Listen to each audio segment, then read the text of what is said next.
여러분 어렸을 때 혹시 집에 있는 어려운 책들 뒤적여 보신 적 있으십니까? 제가 초등학교 때 같이 살았던 할아버지가 꽤 부자였어요. 네, 그리고 할머니 취미가 옛날 물건들 모으시는 게 취미였어요. 제가 어렸을 때 정말 신기한 책을 하나 봤는데 책이 이렇게 두꺼워요. 왜 그 회색 갱지 있잖아요. 나중에 알고 보니까 그게 조선시대 책을 일종의 모사품처럼 만든 거더라고요. 근데 제가 그 책을 읽은 이유가 그림이 많았어요. 네. 근데 그때 이제 한자도 몰랐으니까 나중에 알고 보니까 그 책이 악학괴범이더라고요. 기억나세요? 그 조선시대 때 음악을 총 집대성한 책인데 그 모사품이 있었어요. 그래서 꽤 두꺼운데 옷 그림도 있고 악기 그림도 있고 중간에 악보 같은 것도 있고 나중에 알게 됐어요. 악학괴범이라는 거. 근데 지금도 여러분 그 악학괴범에 있는 음악적 용어들을 아직도 잘 완벽히 모르잖아요. 그래서 궁중음악을 재현할 때 뭐 자료는 있지만 거기 나오는 한자로 된 음악 기호들을 어떻게 연주해야 되는지 지금도 잘 몰라요. 제가 이렇게 말씀드리는 것은 시편을 읽다 보면 우리 류호준 목사님이 쉬운 성경 시편 번역하셨거든요. 네, 저도 그래서 이 시편 읽으면서 가끔 참고하는데 시편에 보면 아직도 우리가 무슨 뜻인지 모르는 경우가 많고 또 시편은 시니까 해석을 할 때 좀 시적 자유가 있어요. 그래서 읽거나 또 해석하거나 번역하시는 분들의 영성이 때로는 그 안에 담겨 있습니다. 이제 오늘 본문에도 시가욤이라는 말이 나와요. 표제어에 보시면 시가욤이 뭔지 지금도 잘 몰라요. 학자들마다 주장을 해요. 어떤 분들은 이게 동사 샤가에서 온 말이다. 그래서 이게 미치다, 소리치다 그런 뜻인데 아주 격앙되게 부르는 노래일 것이다. 이렇게 해석하시는 분들도 있어요.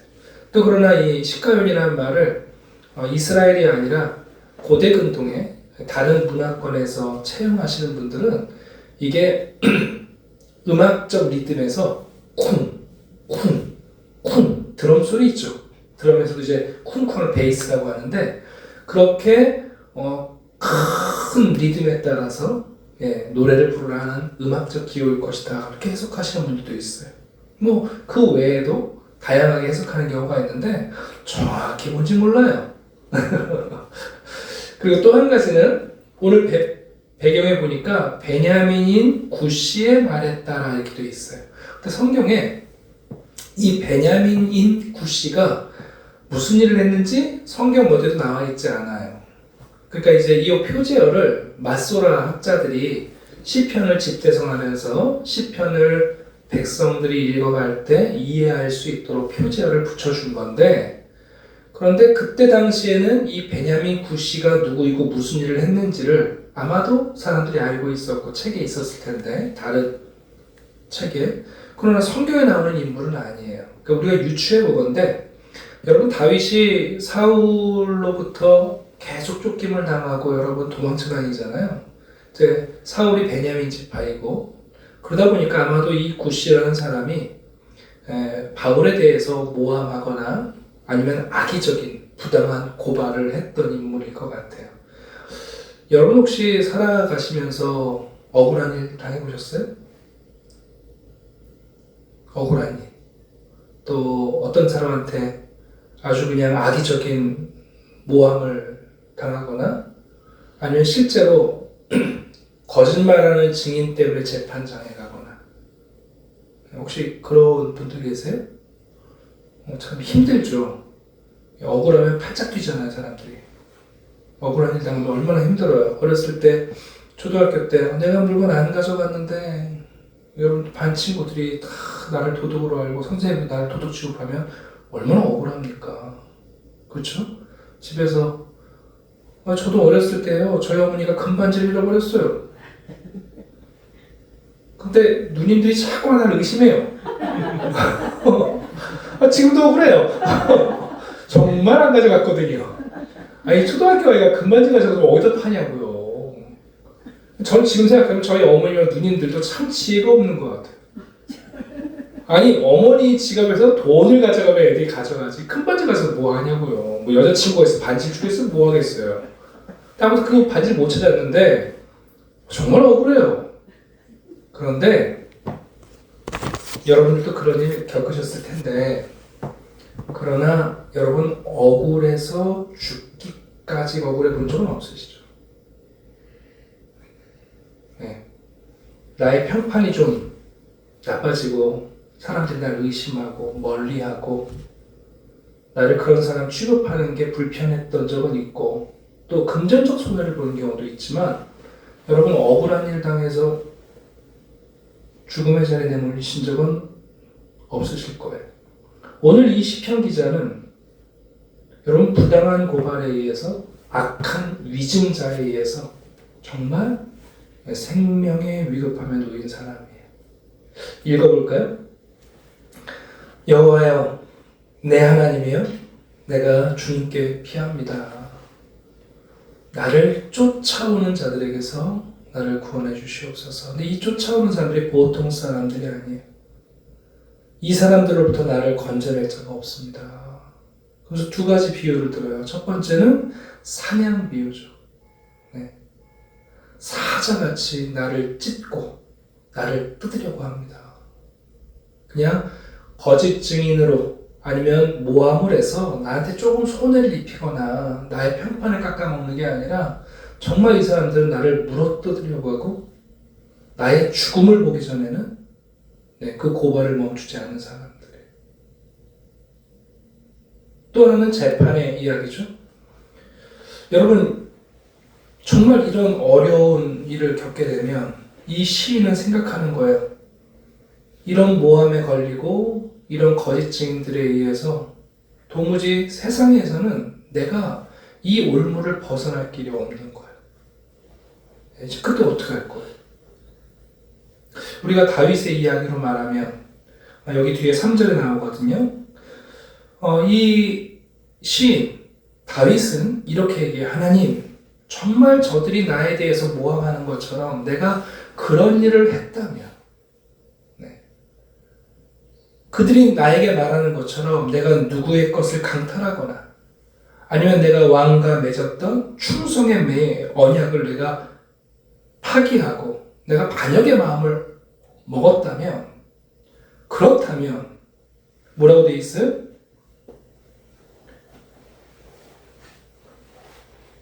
5절 보시면 그런 일이 정말 있었다면 내 생명을 땅에 짓밟게 하시고 내 영광을 먼지 속에 살게 하소서. 그런 일이 있다는 거예요? 없다는 거예요?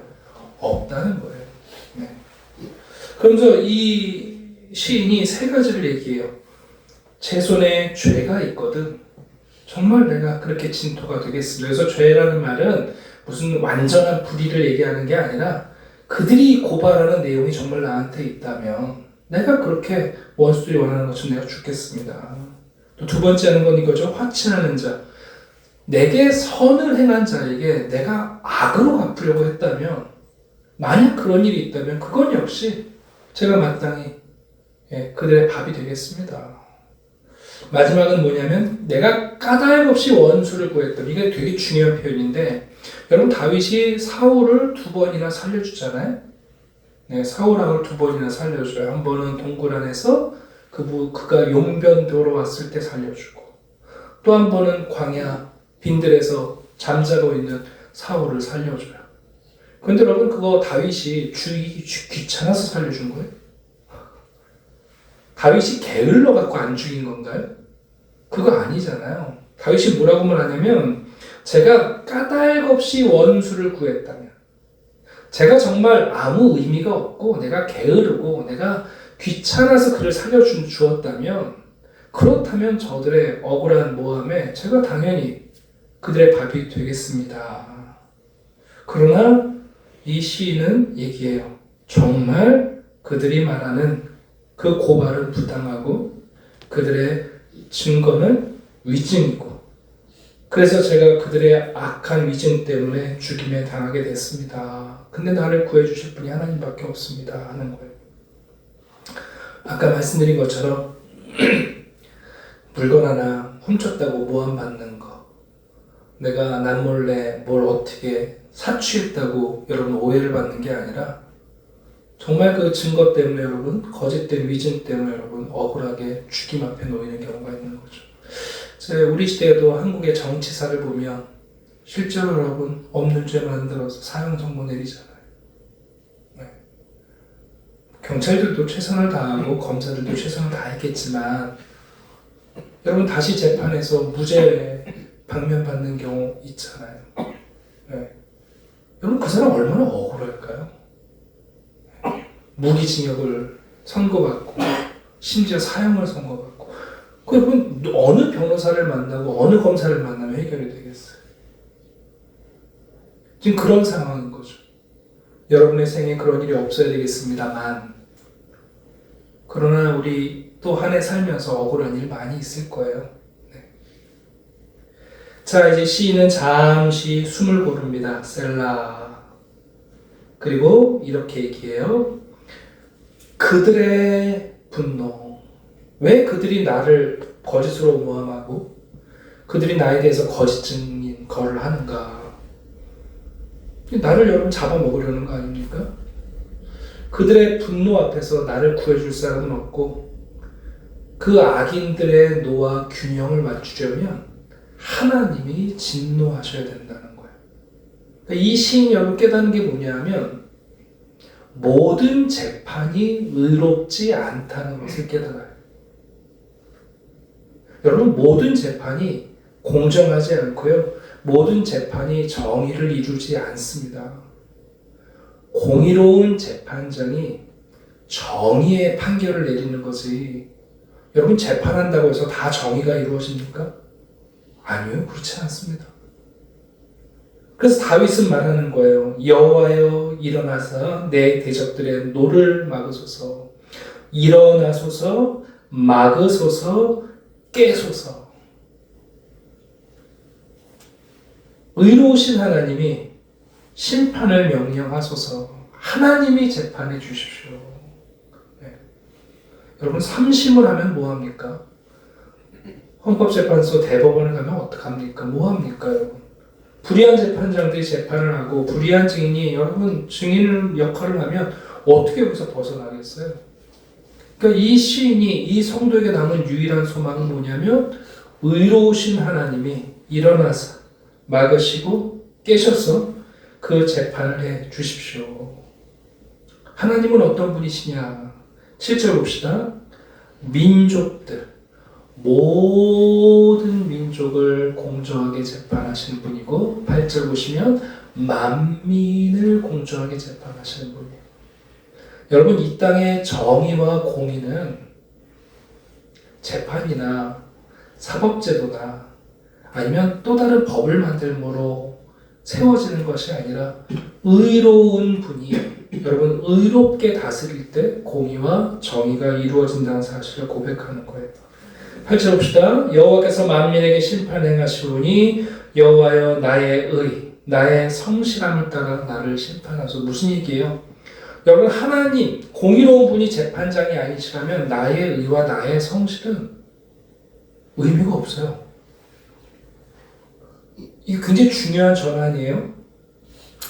자, 이 시인이 말했어요. 내가 결백해요. 나 그런 일 안 했어요. 억울해요. 그러나 여러분 나의 의와 나의 성실, 나의 정의는 이 일을 판결하시는 하나님이 의롭지 않으시면 의로운 재판장이 서지 않으면 여러분 이게 나의 의와 나의 성실이 드러나지 않는 거예요. 그래서 뭐라고 얘기합니까? 악인의 악을 끊고 의인을 세우시고 의로우신 하나님이 사람의 마음과 양심을 감찰하셔야 합니다. 다시 말하면 세상의 정의는 나의 정의를 토대로 만들어지지 않는다는 거예요. 여러분 이 시편을 묵상하다 보면 아주 중요한 진리를 깨달아요. 우리가 억울한 일을 당하면 정의가 구현된다고 말하고 내가 정의로우면 세상 위에 불의한가를 따져요. 그런데 나의 정의와 나의 의로움이 여러분 정의를 만드는 게 아니라니까요. 의로운 재판장이신 하나님이 재판하시고 다스리셔야 세상의 정의와 공의가 이루어지는 거예요. 제가 쉬운 예를 들어드릴게요. 제가 돈을 빌리러 가요. 누구한테 빌릴까요? 뭐 권사님한테 가서 제가 돈을 빌려서 권사님 너무 어렵습니다. 저 아시죠? 저 거짓말 안 하는 거 아시죠? 저 돈 빌려주시면 꼭 갚는 거 아시죠? 예, 저 남한테 돈 빌려서 안 갚고 잠 못 자는 거 아시죠? 예, 제가 이렇게 의로운 사람이고 제가 정의로운 사람이니까 제가 돈 빌리면 반드시 갚는 성실한 사람이니까 돈 빌려주세요.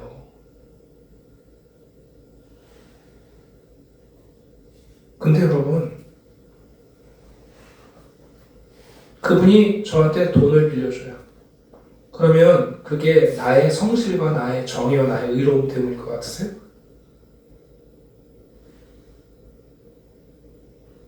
여러분 가만히 생각해 보세요. 우리가 아무리 나의 의로움과 나의 성실과 내가 반드시 돈을 갚을게요. 난 갚을 수 있어요. 난 갚는 사람이에요. 그래도 여러분 죄송하지만 돈을 빌려준 것은 그분의 호의이고 그분이 나를 믿어주시는 것이고 심지어 그분 마음속에는 잃어버려도 어쩔 수 없이 하고 해주는 그분의 사랑인 거예요.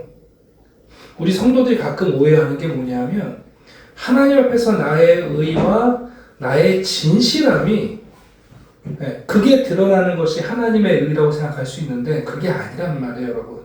이 시편 지금 이 자기의 억울한 상황 가운데 하나님을 재판장으로 부르면서 깨닫는 게 뭐예요? 모든 재판이 의로운 게 아니라 의로우신 재판장이 재판을 해야 된다. 나의 의로움과 나의 정직이 중요한 게 아니라 나의 의로움과 나의 정직은 의로우신 분에 의해서만 드러난다는 거예요. 더 나아가 나를 모함하는 불의한 자들, 거짓 증인들의 불의 역시도 나의 정의가 드러나는 게 중요한 게 아니라 민족과 만민에게 공정하게 재판하시는 그분이 다스리셔야 여러분 그 악인들이 깨뜨려진다는 것을 고백하고 있는 거예요. 그래서 10절을 보면 드디어 깨달아요. 현재 이 상황의 해답은 나의 정의와 나의 공의가 드러나는 게 문제가 아닌 거예요. 여러분 이 위기는 나의 결백함과 나의 억울함이 드러나는 게 문제 해결이 아닌 거예요. 가끔 성도님들이 우리가 그렇게 인생을 살아요. 내 억울함이 해결되면 뭔가가 달라질 것처럼. 나의 답답함이, 나의 무고함이 드러나면 뭔가가 해결될 것처럼. 그런데 여러분, 정말 중요한 건 의로우신 하나님이 판결하시고, 그분이 집행하시고, 그분이 섭리하실 때 공의와 정의는 이 땅에 채워지는 거예요. 여러분, 내가 이번 재판에서 나의 억울함이 드러났어요. 우와, 내가 옳았어. 그러나 여러분 세상은 수많은 악인들이 또 나를 모함할 것이고 악한 위증자들이 또 거짓 증거를 할 거예요. 재판해 보시면 알겠지만 승소가 아니에요. 그래서 여러분 변호사들 만나면 대부분 뭐라고 그러는 줄 아세요? 가능하면 재판 안 하는 게 좋아요. 재판에서 여러분 승소한다고 승소가 아니에요. 변호사들과 하고 검사들만 돈 버는 거지. 그럼 여러분 뭐 재판 끝났다고 고소한 사람이 여러분 무릎을 꿇고 잘못했다고 그럽니까? 아니요, 안 그럽니다. 항소합니다. 자, 11절이 20편의 중요한 고백이에요. 하나님은 의로우신 재판장이시며 매일 분노하시는 하나님이시로다. 여러분 하나님이 의롭다는 사실 왜 중요합니까? 내가 악인들이 나를 미워하고 나에게 노를 일으켜서 나를 모함할 때 중요한 것은 여러분 그 악인들의 불의에 대하여 하나님의 의로운 재판장이시기 때문에 반드시 하나님이 분노하신다는 거예요. 그래서 이 시인은 드디어 나의 억울한 상황이 나의 문제가 아니라 공정하신 의로우신 하나님의 문제라는 사실을 알게 됐어요. 그러니까 내 억울함이 드러나는 게 더 중요한 거예요? 아니면 세상을 다스리시는 공정하신 재판장이 있다는 게 더 중요한 거예요? 후자를 바라보게 되는 거예요. 우리가 억울한 일 당하면 정말 그거 벗어나고 싶어요. 교회 안에서 어떤 소문 돌면요, 사람들 찾아다니면서 변명하고 싶죠. 아니야, 아니야, 아니란 말이야. 아니야, 정말 아니야. 근데 여러분, 그거 드러났다고 해서 그게 여러분 인생의 해답이 아닌 거예요. 중요한 건 공의롭고 정의로우신 하나님이 다스린다는 걸 알게 될 때 나를 모함하거나 나에 대해서 거짓말을 행하는 사람들에 대하여 하나님이 그들에게 분노하신다는 확신이 생기는 거예요. 내 증인을 모으고 비싼 변호사를 쓰고 증거를 끌어다 모으는 건 CCTV 여러분 갖다가 끌어모으는 게 아니라 아하, 하나님이 분노하시고 있고 하나님은 공의로운 재판장이라 반드시 그들을 심판하신다는 사실을 기억하는 거예요. 여러분, 그래서 이 시인은 당당하게 얘기해요. 12절. 회개하지 아니하면 내가 아니라 하나님이 칼을 가신다. 그분이 이미 활을 당겨 예비하신다. 악인들이 의로운 자를 모함하려고 꾀를 생각해내는 순간 하나님은요, 활에 시위에 이미 당기시는 거예요. 너 계속 그런 생각할래? 너 그런 거짓말 할래? 하고는 하나님이 분노하신다는 것을 얘기해요. 그래서 여러분, 이 시인은 두 가지 또 비유를 들어요. 앞에서 사냥의 비유, 그리고 불의한 재판의 비유를 들었잖아요. 내가 꼼짝없이 사냥감이 되었고 불의한 재판의 희생자가 될 수 있다는 그 이야기가 뒤에 가면 여러분 14절 보시게 되면 두 가지 또 다른 비유를 들어요. 첫 번째 뭡니까? 악인들은 마치 악을 잉태하고, 악도 여러분 출산할 때 고통이 따른다는 거예요. 그들이 악을 잉태했을 때 그 악을 결과값까지 가져갈 때 악인들이 얼마나 고통당하는지 모른다는 거예요. 거꾸로 여러분 비유가 바뀌었어요. 처음에는 나를 쫓아오는 사냥꾼들, 나를 찢어 죽이려는 사람들 얼마나 무서웠어요. 근데 생각해보니까 그들이 왜 그렇게 나를 쫓아오는 거예요? 그들이 악을 품었기 때문에. 그 악의 결과값을 얻겠다고 마치 엄마가 진통하며 아기를 낳듯이 그 악한 일을 성취해보겠다고 그들이 얼마나 고통당하고 있는지를 보는 거예요. 두 번째는 15절 보십시오. 웅덩이를 파서 여러분 나를 잡으려고 하는데 그 웅덩이에 누가 들어가요? 자기들이 함정에 빠지는 거예요. 가끔 군대에서 그런 일이 있어요. 적들이 들어오지 못하게 여러분 쥐레밭을 만들었는데 나중에 글로 도망가야 돼요. 여러분, 적들이 오지 못하게 하려고 쥐레를 쫙 깔아놨는데 적들이 반대편에서 오잖아요. 그러다가 여러분 쥐레 밟는 경우 많아요. 이 시편이 대반전이에요. 처음에 두 가지 비유. 사냥감이 된 나의 모습, 불의한 재판에 끊임없이 거짓 증인의 희생자가 된 나의 모습. 그런데 의로우신 하나님을 발견하는 순간 아하, 저들이 참 악한 일을 완성하려고 저렇게 고통스럽게 일하는구나. 그들이 꾀를 내면 낼수록 결국 그들이 함정에 빠지는구나. 그리고 이 시인은 드디어 의로우신 하나님을 세상 만민에게 찬양합니다. 내가 여호와께 그의 의를 따라 감사한다. 지존하신 여호와 이름을 찬양하리로다. 억울한 일 당하면 나의 억울함이 해소되는 것이 여러분 우리의 해답이 아니라 의로우신 재판장이신 하나님이 세상을 판결하신다는 게 우리의 소망이에요. 그러니까 이 시는 깨닫는 거예요. 나의 의로움이 왜 드러나지 않을까가 아니라 하나님의 의로우심이 바로 하나님을 의지하고 하나님께 도움을 청하는 이유가 된다는 것을 깨닫게 됩니다. 여러분, 이게 오늘 우리가 기도할 때 되게 중요한 건데 하나님의 의로우심을 놓치면 여러분 우리는 어떤 것도 구할 수가 없고 기도할 수 없어요. 우리의 기도를 들으시는 하나님은 의로우신 분이에요. 하나님은 정말 정의로우신 분이에요. 우리가 하나님께 기도하고 이 땅의 문제와 여러분 이 나라와 민족의 문제와 우리 시대의 문제 앞을 놓고 하나님께 기도할 수 있는 것은 하나님이 의로우시기 때문이에요. 내가 의롭기 때문이 아니라 우리가 의로운 자의 편에 서 있기 때문이 아니에요. 하나님이 의로운 통치자이시라서 그래요. 한 가지 더 기억할 것은 뭐냐면 여러분 하나님은 오늘 본문에 있는 것처럼 반드시 의로운 재판장이시기 때문에 매일 분노하시는 분이에요. 세상에서 벌어지는 불의한 일에 대해서 여러분 하나님이 눈 감고 계시지 않아요. 하나님은 어떤 피해자가 압제자에 의해서 여러분 눌림을 당할 때 반드시 그 압제자를 처리하시는 분이에요. 여러분 인류의 역사를 보십시오. 독재자들, 확한 폭군들, 자린고비한 여러분 사업가들, 그들이 결코 말로가 하나님의 손 밖에 있지 않습니다. 이러한 불의가 우리에게 드러날 때마다 우리는 복음 안에서 정의로운 하나님을 보게 돼요. 이 시편을 읽으면서 한 가지 마지막으로 생각해 볼 건 이거예요. 여러분, 우리가 다윗처럼 억울한 일을 당해서 이 시편을 읽고 이렇게 기도한다면 다행인데, 혹시 누군가가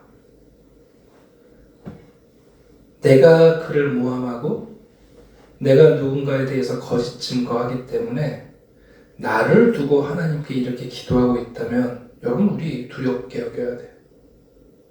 가끔 시편을 읽으면서 우리는 내가 고난당하는 성도이고 내가 의로운 성도이고,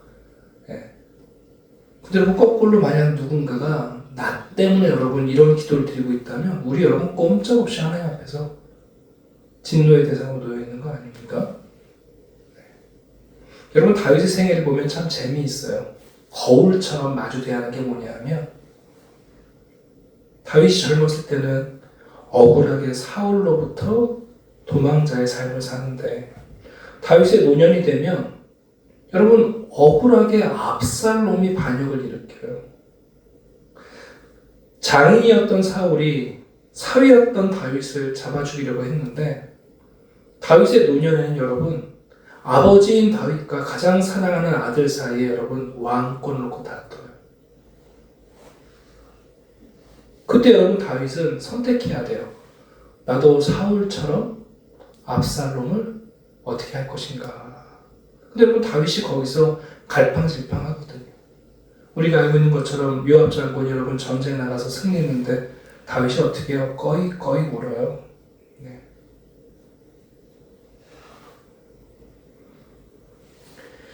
자, 오늘 이 시편 7편이 이제 한 해를 살아가시는 여러분의 삶에 또 우리의 삶에 억울한 일을 만날 때가 많이 있어요. 다행히 우리는 억울해서 죽기까지 억울하지는 않을지 모르겠지만 이런 일을 경험할 때 성도의 마음이 여러분 부글부글 이제 파도가 일어나기 시작하죠. 사실 여러분 이런 일 경험하면 잠 잘 못 잡니다. 얼마나 억울해요. 내가 하지 않은 일, 내가 안 한 일을 했다고 하고 내가 하지 않은 말을 했다고 여러분 퍼뜨리면 정말 힘들죠. 그래서 제가 이제 성도님들한테 드리는 말씀이 두 가지인데요. 시간은 우리 편이에요. 하나님은 시간을 두고 일하시는데 한 사람을 잠깐 속일 수는 있는데 여러분 많은 사람을 오랫동안 속이는 건 불가능해요. 제 말이 아니라 링컨이 한 말이에요. 링컨이 어려운 모함을 많이 받았어요. 링컨이 그랬거든요. 한 사람을 잠깐 속일 수는 있지만 모든 사람을 오랫동안 속이는 건 불가능하다. 하나님을 믿고 신뢰한 사람의 태도이죠. 여러분 내가 나의 의로움과 나의 정의와 나의 옳음을 드러내고 싶을 때 정말 드러내야 할 것은 나의 의로움이 아니라 의로우신 하나님이에요. 모든 재판이 의롭지 않아요. 의로운 재판장이 재판할 때 정의가 구현돼요. 우리가 하나님을 믿고 섬기는 것은 그분이 만민을 그리고 민족들을 지금도 정의와 공의로 다스리시기 때문이에요. 그래 여러분 우리들의 삶에 이런 일이 있을 때마다 우리도 주님께 피합니다. 일어나소서, 막아주소서, 그리고 깨소서. 그 하나님을 믿고 신뢰하면서 우리가 기도하는 거예요. 그리고 시간이 조금만 흘러가면요 다 알아요. 저는 제 사역을 하고 내려놓을 때 되면 제가 사역을 열심히 하는 사람인데 그래도 내려놓고 나면 안 좋은 소문이 돌아요. 항상 그래요. 이상하죠? 우리나라 사람들이 참 잘못하는 게 뭐냐면 어떤 자리에 서면 선임자를 깎아내려요. 앞서서 일한 사람들을 흠을 드러내서 마치 그는 못하고 내가 새롭게 잘한다 이런 생각을 하는데 여러분 그건 옳지 않잖아요. 그럴 때마다 여러분 뭐 누구 찾아가서 변명하겠어요? 뭐 하겠어요? 그러지 않아도 돼요. 그냥 하나님의 의로우심이 우리의 유일한 소망이에요. 하나님의 정의로운 재판이 우리가 기댈 수 있는 우리의 구원이에요. 그래서 성도는 그때 또 하나님께 피하는 거예요. 그러니까 이제 길에서 주먹 쥐고 싸우지 마세요. 네. 교통사고 났는데 억울하시죠? 나는 그냥 직진만 했는데 내가 잘못했대요. 억울하시죠? 괜찮아요. 조금만 기다리세요. 경찰이 오면요 1차량, 2차량 정확하게 지적해줘요. 뭐 여러분 소리 지르고 앉아있어요. 이런저런 일로 관계들 속에서 말이 흘러가요. 그 말이 그런 말이가 나 그런 말 한 적 없는데 누가 나한테 대해서 그거 찾아다니면서 꼬치꼬치 않게 물어붙어요.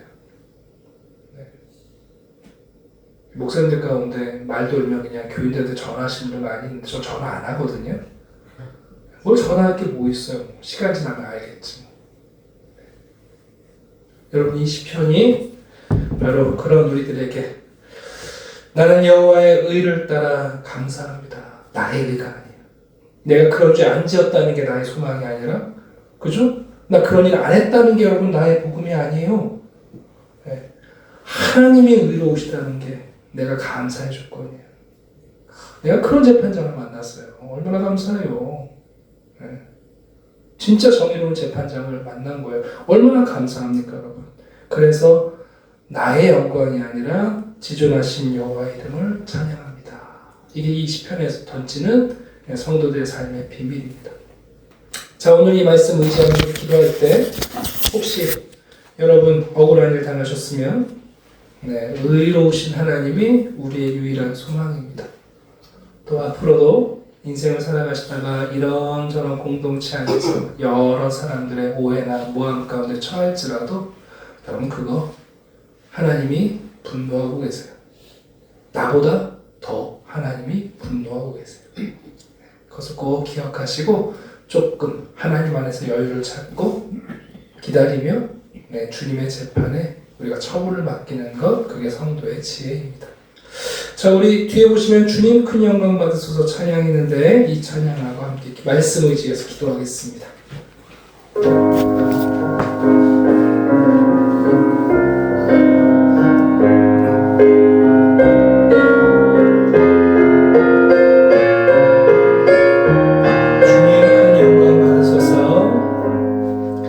주님 큰 영광 받으소서. 홀로 찬양 받으소서. 모든 이름 위에 뛰어난 그 이름, 온 땅과 하늘이 다 찬양해. 겸손하게 우리 무릎 꿇고 주 이름 앞에 영광 돌리세. 모두 전하세 독생자 예수. 주님께 찬양 그 모든 영광과 존귀와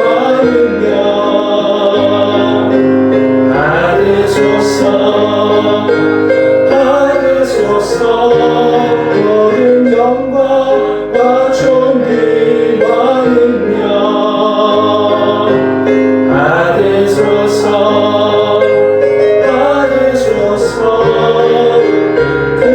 그리스도 살아계신 하나님. 다시 한번 고백합시다.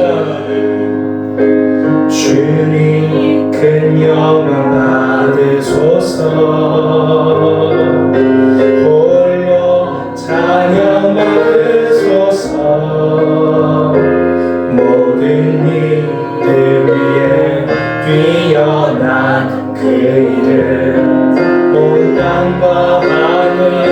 다 찬양해 겸손하게 우리 무릎 꿇고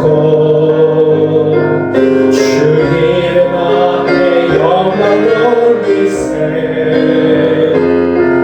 모두 전생 복생자 예수 주님께 찬양 드리니 모든 영광과 존귀와 능력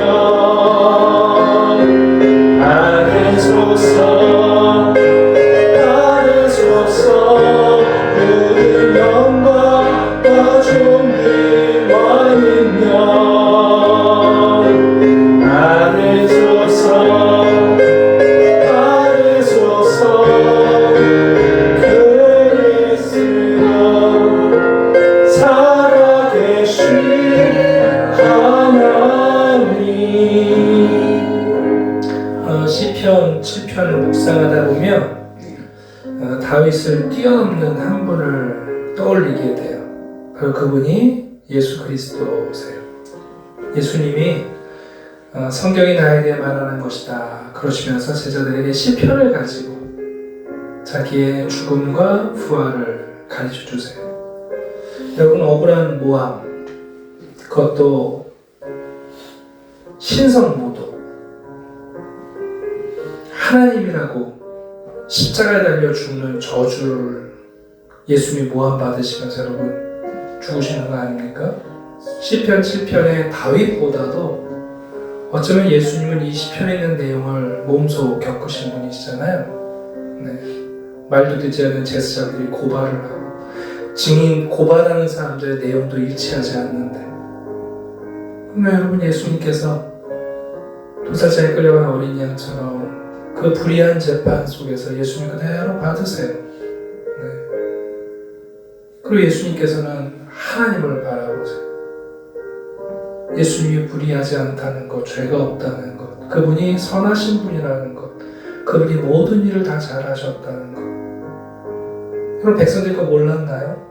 병자들을 고쳐 귀신을 내어줬고 여인들과 가난한 자들과 여러분 아이들을 가까이 하신 그분이에요. 그거 몰랐나요, 여러분? 그러나 불의한 여러분 재판에 십자가에 달려 저주받은 자로 죽으실 때까지 여러분 예수님은 자기의 의로움이 아니라 하나님, 의로우신 하나님의 재판에 맡기잖아요. 네. 그리고는 결국 우리가 잃어버렸던 영원한 생명에 대한 부활의 소망을 우리에게 주시는 분으로 우리에게 드러납니다. 이 시편은 그런 면에서 예수 그리스도의 삶을 우리에게 보여주며 그리스도를 따라가는 우리가 그리스도 안에서 어떻게 하나님 신뢰할지를 보여줘요. 우리의 의로움이 여러분 우리의 정답이 아니에요. 의로우신 재판장이 우리의 삶을 다스리신다는 게 우리의 소망이에요. 네. 여러분이 이 말씀을 기억하면서 잠시 후에 함께 기도합시다. 하나님, 제가 제 삶에서 분노하고 제 삶에서 원통해하고 제 삶에서 정의와 공의를 부르짖었던 때가 참 많습니다. 지난 몇 년 우리 대한민국 사회와 또 이 나라의 운명을 보면 우리가 여러분 얼마나 의로움을 서로 부르짖느라 애썼는지 몰라요. 그러나 여러분 막상막하에 아이들이 싸우는 것처럼 대체 누가 누구의 손을 들어줄 수 있습니까? 우리는 우리의 의로움이 아니라 우리의 무죄함이 아니라 정의로운 재판장이 계시는 것이 우리의 소망이라는 것을 깨닫습니다. 이 시간에 기도할 때 주님께 우리의 억울한 삶, 때로는 드러나지 않은 우리의 내밀한 선에 대하여 하나님을 의지하며 나아갑시다. 또 앞으로도 주님을 따르며 살아가는 삶은 사람들에게 그런 오해와 모함을 받을 거예요. 사람들로부터 배척을 받을 것이고 미움을 받을 거예요. 내가 기독교인이라는 이유만으로 때로는 어떤 자리에서 배제될 수도 있습니다. 여러분, 그래도 하나님이 분노하고 계시고 있고 하나님이 정의롭게 재판하십니다. 일어나소서, 막으소서, 그리고 주님 깨트리소서. 그게 우리의 유일한 소망이라는 사실을 깨닫습니다. 우리 말씀을 기억하면서 우리의 삶에 의로우신 하나님이 계시다는 것, 그 그리스도처럼 붙잡고 살아갈 수 있게 해달라고 이 신앙의 기준 잃어버리지 않게 해달라고 우리 잠시 함께 기도하겠습니다. 기도합시다.